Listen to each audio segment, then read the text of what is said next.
Assalamualaikum warahmatullahi wabarakatuh. Halo teman-teman semuanya.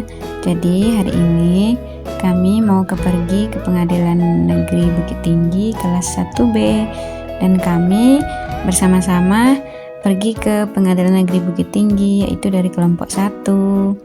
Dan ada yang memakai motor dan ada juga yang memakai Maxim.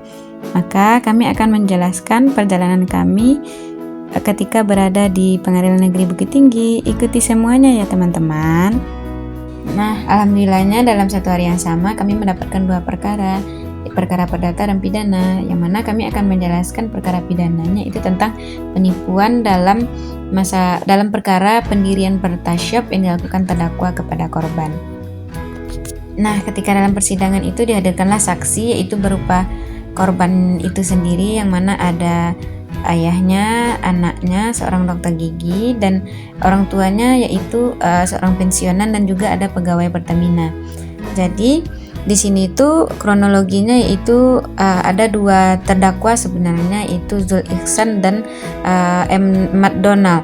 Jadi Zul Ihsan ini adalah keluarga dari istri si korban.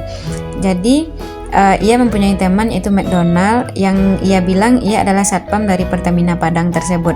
Namun sebenarnya dia itu bukanlah pegawai dari Pertamina tersebut. Jadi dibuatlah surat palsu yang berupa tentang pendirian pertasyop itu sendiri. Dan anak dari korban ini curigalah, jadi ia pergi ke Padang untuk memeriksa surat tersebut apakah asli. Dan ia bertemu dengan pegawai Pertamina tersebut, yaitu Randa, itu juga dihadirkan dalam persidangan sebagai saksi, dan ia mengatakan bahwa ini bukanlah surat yang sebenarnya. Jadi pada saat itulah si korban menghubungi terdakwa tersebut, namun terdakwa tidak dapat dihubungi, sudah hilang kontak, dan akhirnya Zul Ihsan ia kabur dan membawa uangnya. Nah, sebelumnya McDonald ini sudah menghubungi korban dan ia jujur telah memakai uangnya setengah, dan setengahnya lagi dipakai pula oleh Zul Ihsan.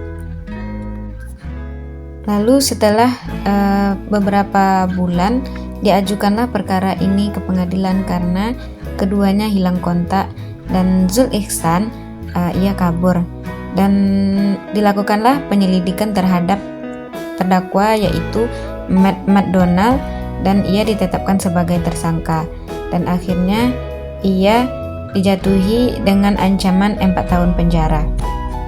Lalu ketika kami di persidangan kemarin tuh dihadirkanlah terdakwa dan juga korban juga beserta saksinya.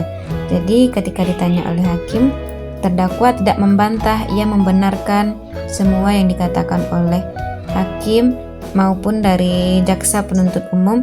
Dia tidak membantah dan ia tidak membawa penasehat hukum, ia sendiri saja, dan kelihatannya ia sudah pasrah dan ia akan menerima hukumannya sesuai dengan apa yang telah ia perbuat. Nah, selanjutnya itu terdakwa dihadirkanlah ke depan persidangan, lalu ditanyalah oleh hakim apakah dia akan mendatangkan saksi atau tidak, lalu ia menjawab tidak. Jadi semua surat dakwaan dan segala macamnya ia menerima, dan sepertinya ia sudah pasrah dengan segala ancaman yang diberikan oleh hakim. By the way, ketika kami di persidangan itu, karena hari sudah menunjukkan jam 1, akhirnya kami memutuskan untuk tidak mengikuti persidangan sampai selesai karena kami akan mengikuti ujian tengah semester di kampus. Jadi kami memutuskan untuk pulang ke kampus lagi. Sekian ya teman-teman, terima kasih telah mengikuti video dokumenter kami. Terima kasih atas segala perhatian, mohon maaf atas segala kekurangan. Wassalamualaikum warahmatullahi wabarakatuh.